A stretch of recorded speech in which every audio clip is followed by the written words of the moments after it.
Hello guys, magandang gabi, good evening po, happy Sabbath. Nandito po kami sa Dakulan Seventh-day Adventist Church sa may Iloilo City, Iloilo, Estancia Iloilo po.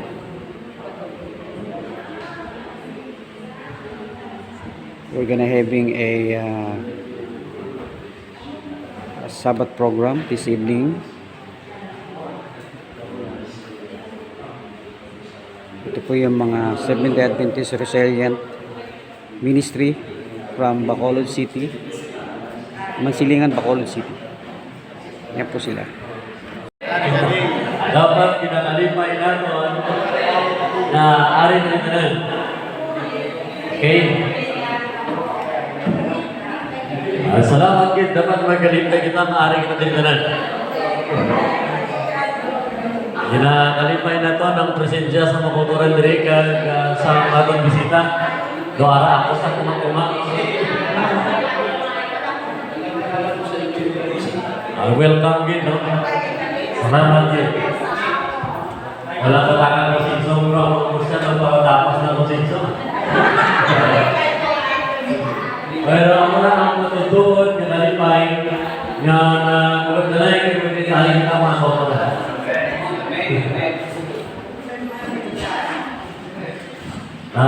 Sugod na lang kita, saan malapang kita yung may sobras.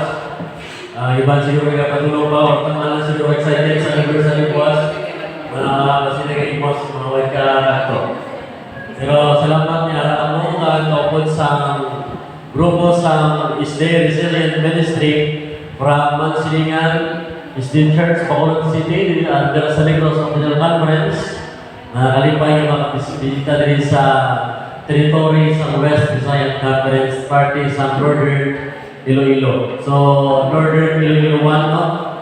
So, ito mga rin, 1 kapon. Okay? Ito nga rin instansya kay Dapo po din sila. So, salamat mga kutral sa inyong mga pagkato. Ginatag din dito dyan sa ato ng programa sa liya gabi. Hindi kita palugay, masugod na sa program. And ako yung part ng mga paglawag sa ating program. Ang opening song, paghahatag sa atong chorister. Pag-atong chorister si Ma'am Sheila Lee. Opening prayer, pag-dalawang sa ato ni Brother Nando Diada. Isa sa mga elderman dito sa may Mansilingan. Special song, natuman siya ang madalas sa special song ang mga Isday Resilient Ministry male version, ang mga kalakihan. Kag message, hindi naman yun, kilala natin si Elder Federico Infante. Nakawali din sa may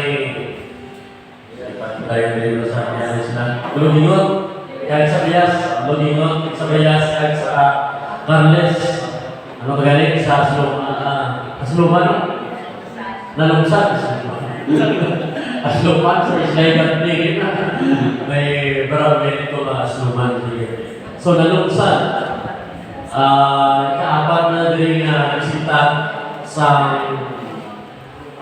ni Tito ay kumayupot siya si Kugon pa, no? Si Kugon. Gaplano nga basusunod sa Islahigan ang Resilient Ministry. So, atong may dala sa message ang isa sa head sa Resilient Ministry ang head elderman sa Mansilingan president sa association sa Metro Bacolod 5, no? Metro Bacolod 5 District. Si Elder Federico Infante Jr. closing song sa Isday Resilient female chorus version mga babae ang closing song. Closing prayer sa aton speaker. Sa pagsugod, kumain ng ikaw may kapunaton at ang hangpang yung mapulong ikalipay ng Bisperas sa Adlaw Maglaan. Magkasunod kita ang Tonya Forrester. Thank you sa nabahalon nga dulot sa Dios ang title niya dawat sa Dios. Mga uton na to siya ang mga lalaki na mga gatawag resilient ministry. So, kapila niyo po makita na duwa lang kami ni Mrs. Kisa, pero mga uton amoy ni siya ang mga membro sa SDA Resilient Ministry. No? Kaya sa buwas, damo pagin kumatian nyo ng mga kanta sa ilang, labi na sa hapon, makabati ka muna sa solo, nga kanta mga uton. Kaya, sini nga gabi mga uton, ang atong nga oras, alas 8 ulit, no? At 3 minutes, mag-alas 8. Ano oras ka tapos? Alas 8, Jess? Ha? Ikaw na. Brother Michael, ano oras ka tapos? 8:30. Sige, ano daw, maluhin mga 10 minutes lang ko ron. Sige. Ginapakita ko si Ma'am Joy. Ano si Ma'am Joy? May kilala na ko rin mga utot. Thank you sa mga mag-asawa na, Brother Jerry, Mrs. Namin sa among kamatsyat mga utot nga kung makatapo kami diri, makakaon kami sa Krista Kaista. Kasi Brother Michael na, nagkuling kami naligay, kitagaan niya kami ito nga sa Panyera na isda. Kamutungan sa natin siya ng mga membro sa niya, yung pang-hatpat, ito yung panghatag sa ina. So kagina na kilala nila nga, tagya siya ng halinan si Brother Michael, na itong ibang tulyo ko gina. No? Miguel? Sa sila kagabi, ang atuntunan mga utod gamay nga gin-explicar ni Ellen White na noon sa kabuhi ni Abraham. Kad ang gamay na ginatawag na dako nga pag-sacrifice ni Isaac. Very common nga istorya sa Bible mga utod, pero ang atong dalawang sa mga gabi, tingwaan na gamay lang ito man tayo matungatunan, kad ang importante na maging pinasahi nga pagsaysay ni Ellen White sa Prophets and King, sa Patriarchs and Prophet.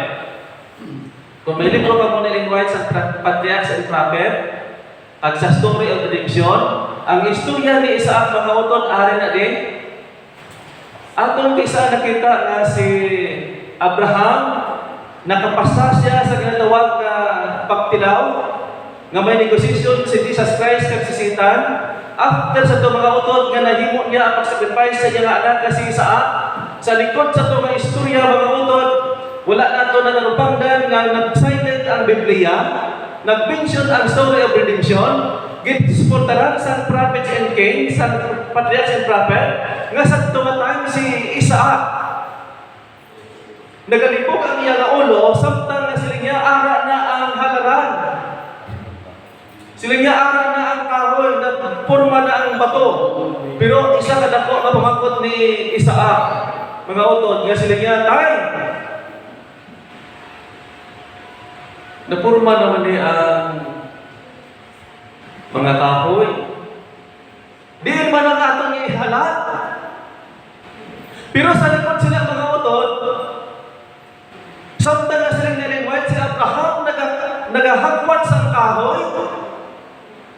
Kag iya dito ginahandal-handal na himuon halaran. Ang balatyagon ni Abraham mga utod silang nilingwit sa ito nga time, silang niya sobra pa sa ginakurente, hasta kabilugan niya kaukat, tapos siya nga utod. Nga siling nga kinuhantod subong sa kada hakpat ko sa kahoy. Sa likod siling nga natong nga bata ang ihalad. Sa piyak man siling nga istorya siling nga Ginoo. Ako gyapon nagapaabot nga may aray sa ka-angel. Nga siling nga maghapal wasta.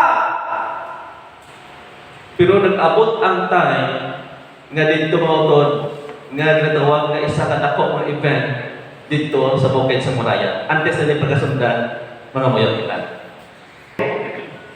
So, sila ko na mga utod ang ato ng pagkatunan sa gabi.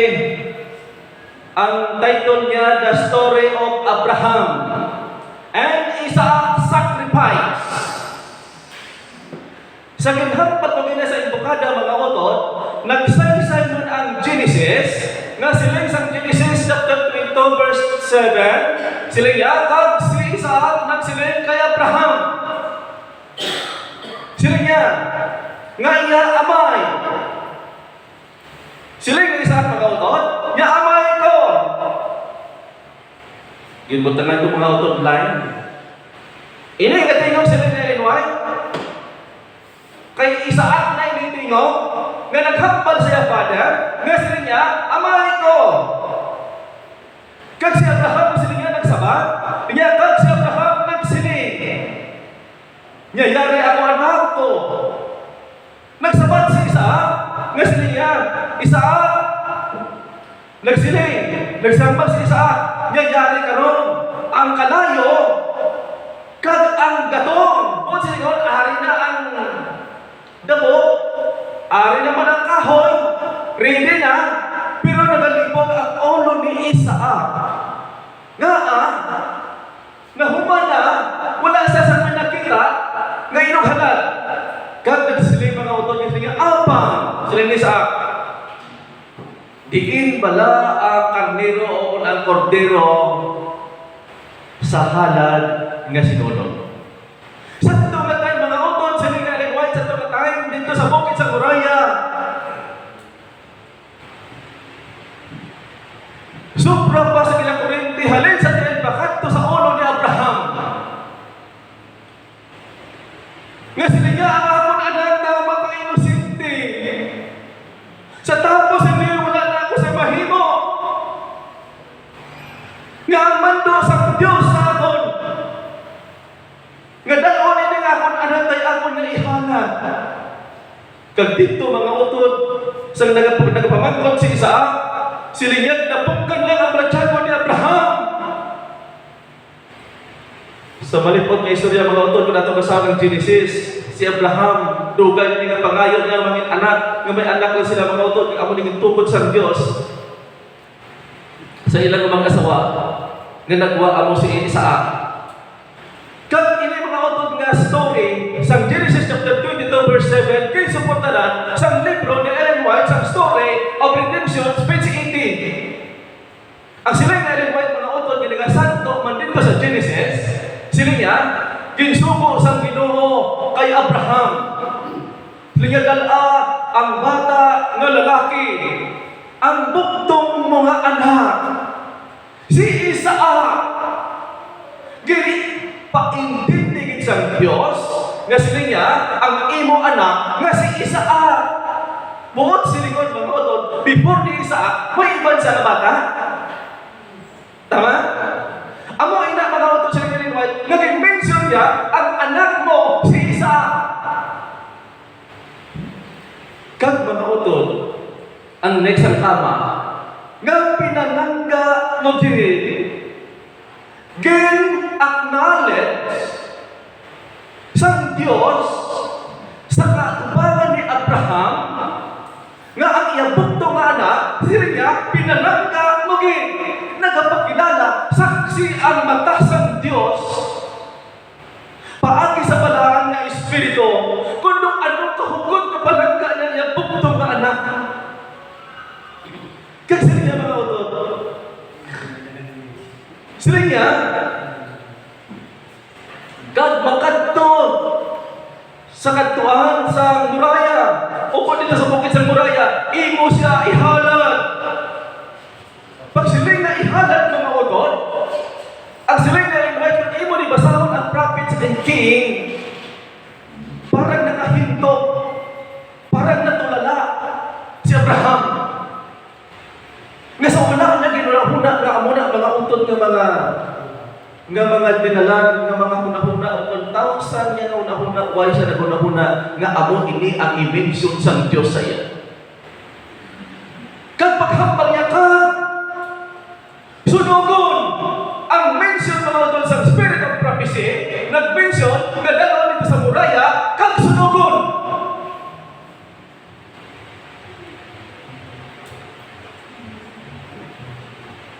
Ako mga utod tuo nga sakit matyagon. Taga mo sa gabay nga istorya, ang akong membro sa Resilient manukanta ni. Liko kanto ta sa kwarto. Maiyaw ta ta manok. Gindayaan ko sila mga utod. Kay sila ko maiyaw ko 5 ka manok. Kay pakaulon ko sila.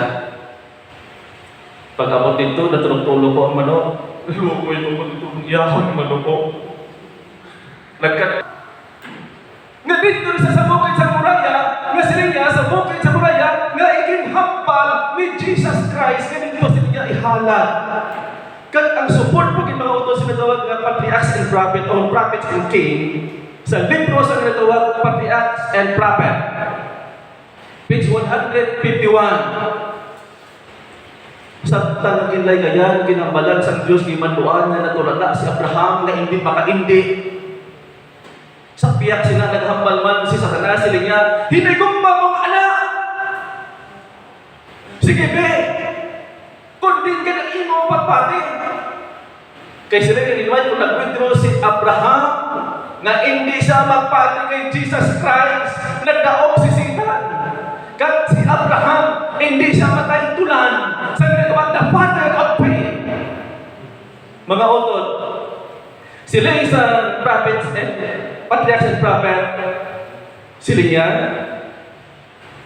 gitalanaan sa Diyos na sila niya sa sunod ka adlaw. Sa sunod sa tatlo ka adlaw, ang gitimo ni Abraham, nagsaksi ang iya asawa nga si Rebecca. Tama, si Rebecca? Si Rebecca asawa yan? Si Sarah rin ha? Kay ang asawa niya ni Isaac, si Rebecca. Ang kay Abraham niya, si Sarah. Ang kay Isaac niya, si Rebecca. Okay? Nagsaksi si Sarah na sila niya tunga-tunga sa magabihon ang akong nga bana nagaluhod sa atubangan sa bentahan kagiyang inlikli niya ano pala ang akong bana nagapulaw sa pagpangamuyo sila nga linway waay kapalo si Sarah nga ang ila negosisyon ni Abraham ang ila anak sa sunod na adlaw sunmogon. Ang next mga utod sini sa nasaksihan niya nga nagapulaw siya kag nasaksihan niya nga nagapangamuyo ang siling niya nagalaom si Abraham nga may langit nun magsiling kita sa prophecy nga langit nun nagapaabot si Abraham nga may angel nga magmensahe o kung magdalasang palita nga ginapaabot ni Abraham nga magsiling Abraham tama na nakapasa ka na sa pagdilaw ayaw na paghimua pero mga utod nag-abot ang time sa tama ng katalana nga wala rin ni Abraham na eksperyensyahan na may manunugtun na naghambal nga tama na hindi pagsulugod kansiling ang pagin mga utod nga nagapaabot nga nagasiling katapos na ang pagdilaw wala rin nag-abot sa iya kag ang next ang tama sila niya pero wala sang may nag-abot kag sila niya pagin para magtauhay ang iyang mga pag-antos na espiritu buot silingon sini kinisalihan kung ganaga-antos na espiritu ang bukos nga ginhawa ni Abraham sa buwak kag sulod sa niya ginhawa silin na Ellen White nagasacrifice si Abraham kaya sila niya kung hindi lang tingog sa Diyos hindi ko magpati galing ko sila niya nasaksihan ko na ang tingog mismo sa Diyos na naghampal na si Isaac